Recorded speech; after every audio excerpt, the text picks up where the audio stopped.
ఏప్యన్యదేవతా భక్తాః యజంతే శ్రద్ధయాన్వితాః తేపి మామేవ కౌంతేయ యజంత్య విధిపూర్వకం. ఏ భక్తులైతే నన్ను కాకుండా ఇతర దేవతలను కేవలం శ్రద్ధాభక్తులతో పూజిస్తూ ఉంటారో అటువంటి వారు కూడా వేదములలో చెప్పబడిన విధి విధానాలతో నన్ను పూజించకపోయినా ఏదో విధంగా నన్ను పూజించినట్టే. మనకు చాలామంది దేవుళ్ళు దేవతలు ఉన్నారు. విష్ణు పురాణంలో విష్ణువు, శివపురాణంలో శివుడు, దేవీ భాగవతంలో అమ్మవారు, భాగవతంలో కృష్ణుడు, రామాయణంలో రాముడు, ప్రస్తుత కాలంలో షిరిడి సాయిబాబా. ఈ ప్రకారంగా ఎవరి అభిరుచికి తగ్గట్టు వారికి పురాణాలు, కావ్యాలు, చరిత్రలు రచింపబడ్డాయి. ఎవరికి ఏ దేవుడు ఇష్టమైతే ఆ దేవుడిని పూజించవచ్చు, ఉపాసించవచ్చు. కానీ మా దేవుడే గొప్ప, మీ దేవుడు అసలు దేవుడే కాదు అనడం తప్పు. ఈ భావన అసలు రాకూడదు. సర్వదేవ నమస్కారః కేశవం ప్రతిగచ్చతి అంటే ఏ దేవుడికి నమస్కారం చేసినా అది పరమాత్మకే చెందుతుంది. కాకపోతే భక్తులలో ఉండే భేదాలను బట్టి వారి వారి పూజా విధానాలు, పూజించే దేవతామూర్తులు మారుతూ ఉంటారు. ఈ శ్లోకంలో పరమాత్మ 2వ తరగతి భక్తుల గురించి చెబుతున్నాడు. ఈ రకం భక్తులకు ఒక దేవుడు అంటూ ఉండరు, కానీ శ్రద్ధ, భక్తి ఉంటుంది. ఏ దేవుడు తన కోరికలు తీరుస్తాడు అనుకుంటే ఆ దేవుడిని ఉపాసిస్తారు, ఆ యజ్ఞాలు చేస్తారు. కోరికలు తీరడం కోసమే యజ్ఞయాగాలు, క్రతువులు చేస్తారు. వారికి భక్తి ఉంటుంది, అది అనన్య భక్తి కాదు. వారు ఇతర దేవతలకు శ్రద్ధతో చేసే ఆరాధనలు అన్నీ నాకే చెందినా ఆ విషయం వారికి తెలియదు. తాము పూజించే దేవుడే గొప్ప అనే అజ్ఞానంలో ఉంటారు. అంటే అవిధిపూర్వకం అంటే ఎటువంటి శాస్త్ర పరిజ్ఞానం లేకుండా ఆరాధిస్తారు. పరమాత్మ ఆత్మస్వరూపుడుగా అందరిలోనూ, అన్ని దేవతామూర్తులలోనూ ఉన్నాడు అనే జ్ఞానం వీరికి ఉండదు. ఏ దేవతను, ఏ దేవుడిని పూజించినా ఆ దేవత, ఆ దేవుడి రూపంలో వారి వారి కోరికలు తీర్చేది నేనే అనే జ్ఞానం వారికి ఉండదు. దేవతామూర్తుల మధ్య భేదభావంతో, అజ్ఞానంతో పూజిస్తారు. మీరు పరమాత్మను సాకారంగా ఆరాధించే సకామ భక్తులు ఇతర దేవతలను వివిధ నామరూపాలతో ఆరాధిస్తారు. వారు ఏ దేవతలను, దేవుళ్లను ఆరాధించినా వారు శ్రద్ధతో ఆరాధిస్తే ఆ ఆరాధనలన్నీ పరమాత్మకే చెందుతాయి. సర్వదేవ నమస్కారః కేశవం ప్రతిగచ్చతి అని మనం చెప్పుకుంటాము. అంటే సకామ భక్తులు తమ యొక్క వివిధములైన కోరికలు తీరడానికి వివిధములైన దేవతామూర్తులను పూజించిన ఆ పూజలన్నీ కూడా పరమాత్మకే చెందుతాయి. అలాగే నిష్కామ భక్తులు మోక్షాన్ని కోరుకుంటూ ఉపాసించే ఉపాసనలు కూడా నిరాకారుడైన పరమాత్మకే చెందుతాయి. కానీ కోరికలు తీరడం కొరకు దేవతామూర్తులను ఆరాధించే భక్తులు అక్కడే ఆగిపోతున్నారు, ముందుకు సాగడం లేదు. కోరికలు కోరుకోవడము, అవి తీరగానే కొత్త కోరికలు కోరడము, వీరి భక్తి, శ్రద్ధ, పూజలు, వ్రతాలు, యాగములు కోరికల వరకే పరిమితమవుతున్నాయి. ఎందుకంటే ఈ సాకార రూప అర్చన, నామరూప అర్చన విధిపూర్వకము అయినది కాదు. అంటే మనం పెద్ద చదువులు చదవకుండా 10th క్లాసుతో ఆపేసి అదే గొప్ప చదువు అనుకున్నట్టు. అదే అజ్ఞానము.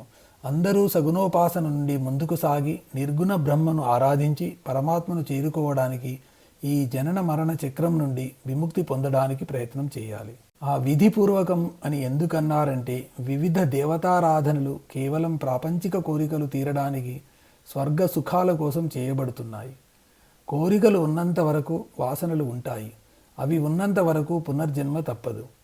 జనన మరణ చక్రం నుండి విముక్తి పొందితే కానీ పరమాత్మ దర్శనం కాదు.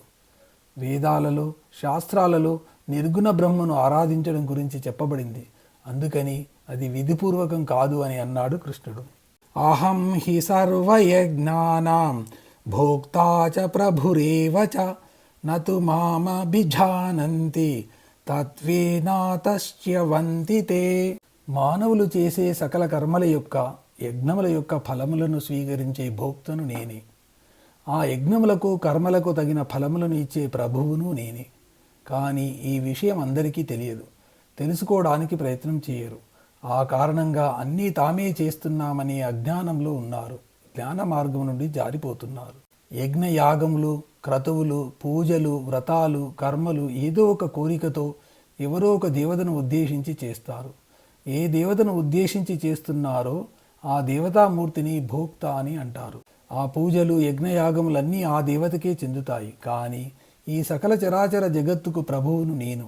అన్నింటిలో నేనే ఉన్నాను. కాబట్టి మానవులు చేసే యజ్ఞయాగములకు, క్రతువులకు ప్రభువు, భోక్త రెండూ నేనే.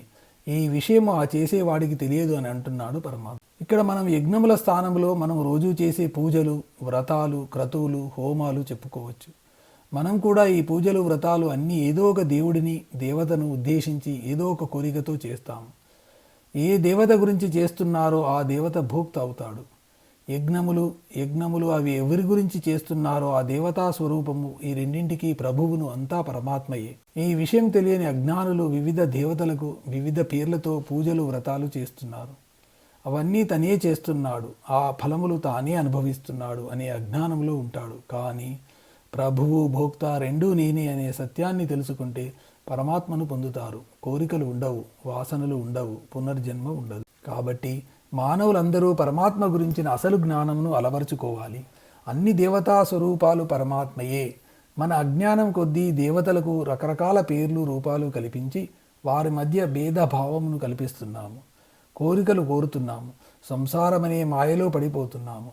పరమాత్మ సర్వంతర్యామి, అన్ని దేవతలలోనూ జీవరాశులలోనూ ఆత్మస్వరూపుడుగా ఉన్నాడు. ఇది తెలుసుకోవడమే జ్ఞానము. ఈ జ్ఞానము ఉన్నవారికి దేవతామూర్తుల మధ్య ఎటువంటి భేదభావము ఉండదు.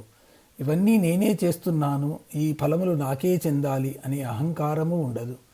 ఆ సమత్వాన్ని మనమందరము అలవర్చుకోవాలి. అలా కాకుండా వివిధ దేవతామూర్తుల మధ్య భేదభావంతో ఒకరిని పూజిస్తూ మరొకరిని ద్వేషిస్తూ ఏవేవో కోరికలు కోరుకుంటూ ఎంతో భక్తి శ్రద్ధలతో వివిధములైన పూజలు, వ్రతాలు, యజ్ఞయాగాలు చేసినా వారు నా గురించి ఏమాత్రం తెలుసుకోలేరు. మరలా సంసారంలో పడుతూ ఉంటారు. జనన మరణ చక్రంలో తిరుగుతూ ఉంటారు. యాంతి దేవవ్రతా దేవాన్ పితॄన్యాంతి పితృవ్రతాః భూతాని యాంతి భూతేజ్యాః యాంతి మద్యాజినోపి మాం. వివిధములైన దేవతామూర్తులను పూజించేవారు ఆయా దేవతలను, పితృదేవతలను పూజించేవారు పితృదేవతలను, భూతములను పూజించేవారు భూతములను, నన్ను పూజించేవారు నన్ను పొందుతున్నారు. అందరూ దేవతలు, దేవుళ్ళు ఒకటే అని చెప్పిన తర్వాత పరమాత్మ ఇంకొక విషయం కూడా చెబుతున్నాడు. ఈ మానవులు మాయలో పడి ఉన్నారు, వీళ్ళు మారరు అని ఆయనకు తెలుసు. అందుకే ఏ దేవతలను పూజిస్తే ఏ ఫలితాలు కలుగుతాయో క్లుప్తంగా వివరిస్తున్నాడు. దేవతలలో రకాలు తెలుసుకోవాలి. దేవతామూర్తులు, పితృదేవతలు, భూతములు అని వాడారు.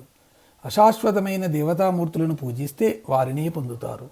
శాశ్వతుడు, అవ్యయుడు అయిన పరమాత్మను పూజిస్తే ఆయననే పొందుతారు. కాబట్టి తాము పూజించే, అర్చించే, ఉపాసించే దేవతల స్వరూప స్వభావాలను తెలుసుకొని పూజించాలి. నిరాకారుడు, నిర్వికల్పుడు, సర్వంతర్యామి, అవ్యయుడు, ఆది మధ్యాంతరహితుడు, అజుడు, సనాతనుడు అయిన పరమాత్మను పూజిస్తే శాశ్వతమైన పరమపదమును పొందుతారు. అలా కాకుండా ఏదో ఒక కాలంలో పుట్టి కాలానుగుణంగా మరణించిన ఇతర దేవతామూర్తులను పూజిస్తే వారినే పొందుతారు. సాధకుడు ఈ తారతమ్యమును తెలుసుకోగలగాలి. ఎందుకంటే ఎవరు సాధన చేసినా శాశ్వతమైన సుఖాన్ని, శాంతిని, పునరావృత్తి లేని శాశ్వత బ్రహ్మపదమును కోరుకుంటారు. కానీ జనన మరణ చక్రంలో పడి తిరుగుతూ ఉండాలని కోరుకోరు కదా. పరమపదము, బ్రహ్మపదము, మోక్షము అంటే ఒకరు ఇచ్చేది కాదు, పుచ్చుకునేది కాదు. పరమాత్మను గురించి తెలుసుకోవడమే, ఆత్మజ్ఞానము కలిగి ఉండటమే మోక్షము. ఉన్నది ఉన్నట్టు తెలుసుకోవడము, పరమాత్మను గురించిన జ్ఞానము కలిగి ఉండటము, ఇది ఎవరికి వారు సాధించాలి కానీ ఎవరు ఇచ్చేది కాదు. వివరంగా చెప్పుకోవాలంటే మోక్షము కొరకు ఎవరూ ప్రయత్నించడం లేదు. కేవలం ప్రాపంచిక సుఖముల కొరకు ప్రయత్నం చేస్తున్నారు. వాటి కొరకు వివిధ దేవతలను ఆరాధిస్తున్నారు. ఏ దేవతలను ఆరాధిస్తే వారు ఆయా దేవతలను చేరుకుంటారు. పితృదేవతలను ఆరాధిస్తే పితృదేవతలను చేరుకుంటారు. భూతములను అంటే వామాచార పద్ధతులలో మధ్య మాంసములతో, జంతు బలులతో, నర బలులతో ఘోర రూపంలో ఉన్న దేవతామూర్తులను, గ్రామ దేవతలను పూజిస్తారో, ఆరాధిస్తారో, తమ శత్రుల వినాశం కోరి అభిచార హోమములను చేస్తారో అటువంటి వారు వాటికి అనుగుణములైన ఫలితములను పొందుతారు. పరమాత్మను ఆరాధిస్తే పరమాత్మను పొందుతారు. యద్భావం తద్భవతి అని చెబుతారు. అలాగే మనం ఏ దేవతను ఏ రూపంలో ఆరాధిస్తామో ఆయా రూపాలలోనే పొందుతాము. కాబట్టి సాధకుడు పరమాత్మను ముందు సాకారంగా సగుణంగా విగ్రహారాధనతో మొదలుపెట్టినా తుదకు నిర్గుణుడు అయిన పరమేశ్వరునే నమ్మాలి. నిర్గుణోపాసన చేసి పరమాత్మలో ఐక్యం అవ్వడానికి ప్రయత్నం చేయాలి. మరలా జన్మ లేకుండా చూసుకోవాలి. అంతేకాని వివిధ దేవతారాధనలు, కోరికలు ఇక్కడే ఆగిపోకూడదు. ఈ విషయాన్ని మనం లౌక్యంగా చెప్పుకుంటే panchayati board sarpanch, ZP chairman, MLA, MP, minister, chief minister వీరందరినీ ఎంతోమంది ఆశ్రయిస్తుంటారు. వారు కూడా తమ తమ పరిధుల్లోనే సాయం చేయగలరు. అంతేగాని తమ శక్తికి మించి, అధికారానికి మించి సాయం చేయలేరు. అలాగే దేవతలు కూడా.